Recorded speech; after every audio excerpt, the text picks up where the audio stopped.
दोस्तों, मैं आज एक ख़ास पॉइंट से आपको सावधान करने जा रहा हूँ और आप सावधान हो जाइए क्योंकि ऑनलाइन पे इस तरह के फ्रॉड हो रहे हैं। मैंने कुछ दिनों से इस बारे में स्टडी भी किया। कई एकाध जन का ऐसा पॉइंट और मैसेज भी आया कि सर इस तरह के फ्रॉड हो रहे हैं, ज़रा आप इस पे स्टडी भी करिए। तो मैं इस पर्टिकुलर पॉइंट पर स्टडी भी किया कि ऑनलाइन में हो क्या रहा है। तो दोस्तों, जो ये फ्रॉडस्टर होते हैं वो करते क्या हैं उसको पहले आप समझ लीजिए। वो क्या करते हैं, उनका क्या मॉडस ऑपरेंडी है, यानी क्या पद्धति है, किस पद्धति से वो लोगों के साथ उनकी भावनाओं के साथ खेल कर फ्रॉड करते हैं, ये जानकारी आपको मैं पहले देना चाहता हूँ। करते क्या हैं कि जैसे आपका फेसबुक में आपका वो लिंक है, आपने फ्रेंडशिप का बात हो गया, वो फ्रेंड्स का मतलब एक रिक्वेस्ट भेजते हैं कि भाई चलो फ्रेंड्स बनते हैं। फेसबुक में हमने फ्रेंडशिप कर लिया। फिर धीरे धीरे अच्छी अच्छी बातों का, शब्दों का आदान प्रदान होता है। फिर एक दूसरे को समझते हैं। कहीं बताते हैं भाई कोई लड़का लड़की से बात हो रही है, कोई जस्ट मैन वीमेन से बातें हो रही हैं, मतलब उस तरह से वो रिलेशन वाली बात आ जाती है कि हम एक अच्छे गुड फ्रेंड्स बन जाए। अब फ्रेंडशिप की बात ये बात आती है कि कोई त्यौहार आ गया, कुछ त्यौहार के नाम से बोलते हैं कि मैं आपको गिफ्ट भेजना चाहता हूँ या चाहती हूँ, इस तरह का बात करते हैं। तो गिफ्ट वाली जब बात आ जाती है तो उसका बाकायदा वीडियो बना के कि ये गिफ्ट ये एयरपोर्ट से हम भेज रहे हैं, ये है। तो उससे देखकर सामने वाले को लगता है कि ये सब तो सही है और सच है। फिर एक समय ऐसा आता है कि भाई वो गिफ्ट लेना है। अब गिफ्ट लेने के लिए फिर वहाँ से जिस स्टेट में आप रहते हैं वो स्टेट ना लेके दूसरे स्टेट का नाम लेंगे। भाई आप मुंबई में हैं तो दिल्ली का नाम लेंगे, दिल्ली में है तो बोलेंगे कि आप बेंगलोर में से आपको लेना होगा या वहाँ से वो रिलीज़ होगा आपका गिफ्ट। तो अब सामने वाला सोचता है इतना एक्सपेंसिव गिफ्ट, गिफ्ट में भी क्या क्या भेज देते हैं। एकदम एक्सपेंसिव मोबाइल फ़ोन, कई एक दो कैमरा या परफ्यूम या इस तरह का चीज़ जो सामने वाला देखता है कि इतना कॉस्टली चीज़, लैपटॉप, ये कोई गिफ्ट आता है तो हम देखते हैं अरे ये गिफ्ट ही 3-4 लाख रुपए का है। तो फिर वो इस तरह से फ़ोन आता है कि हमारा गिफ्ट ये आप रिलीज़ करा लीजिए और आपको भरना कितना होगा, 25,000 रुपया, 30,000 रुपया। तो सामने वाला एक इमोशनल अगर कोई भी वीक पर्सन है तो वो सोचता है हाँ चलो ठीक है ना, गिफ्ट तो आ रहा है, इतना एक्सपेंसिव है तो क्यों ना वो 25-30 हज़ार रुपया भर दें। तो कहीं कस्टम ऑफिसर का नाम आकर, कहीं कस्टम का नाम लेकर सामने वाले को कहते हैं कस्टम ऑफिसर का, हाँ भाई फ़ोन है, आप यहाँ इस अकाउंट में पैसा भर दीजिए। और जो इंसान सोचता है हाँ भाई चलो 25-30 हज़ार 30,000 रुपया है भर दें, वो उस हिसाब से गिफ्ट तो आ जाएगा जो सामने वाले ने इतने प्यार से इतने अच्छे रूप में भेजा है। तो उस अकाउंट में पैसा 25-30 हज़ार डाल देते हैं और डालने के बाद भाई पैसा तो जमा कर दिया, अब गिफ्ट का इंतज़ार कर रहे हैं। कोई गिफ्ट नहीं, कोई बात नहीं, कोई फिर फ़ोन नहीं, कुछ नहीं, सामने वाला उसी में परेशान। अब दोस्तों, ऐसे केसेस में क्या होता है कि अब किसी ने 30,000 25-30 हज़ार किसी ने, और वो बाद में उसको रियलाइज़ होता है कि वो बेवकूफ़ बन गया और गिफ्ट के नाम पे ये हो गया। तो कई बार कुछ लोग तो बताते ही नहीं क्योंकि अंदर ही अंदर शर्म आती है कि किससे ये बात शेयर करें, किसको क्या कहें। तो इस तरह से कई लोग इसी चीज़ पे फेसबुक के द्वारा फ्रेंडशिप करके लोगों के भावनाओं के साथ खेल कर, इस तरह का गिफ्ट का नाम देकर या इस तरह का कह के कि आपको इतना पैसा भरना है, ये करना है। तो तो इसमें क्या करते हैं लोग, भावनाओं में आकर बोलते हैं हाँ ठीक है, क्योंकि गिफ्ट का कीमत लोग जज कर लेते, भाई 3-4-5 लाख का तो गिफ्ट ही है।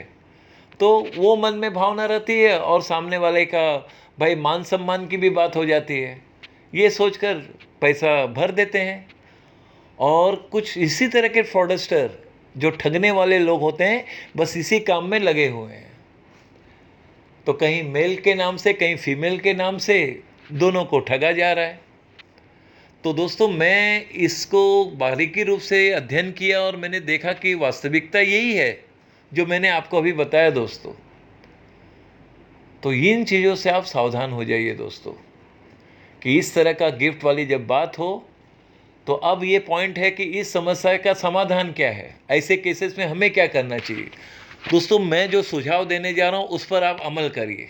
पहली बात, कोई भी इंसान, कोई भी लड़का हो या लड़की, या कोई भी गिफ्ट की बात आती है जब, और गिफ्ट जैसा चीज़ को रिलीज़ करवाना है या कहना है, तो उसके लिए हम पेमेंट क्यों करें भाई। कोई अच्छी भावना से कोई किसी को गिफ्ट देता है तो क्या गिफ्ट लेने वाला उसका पैसा भरे?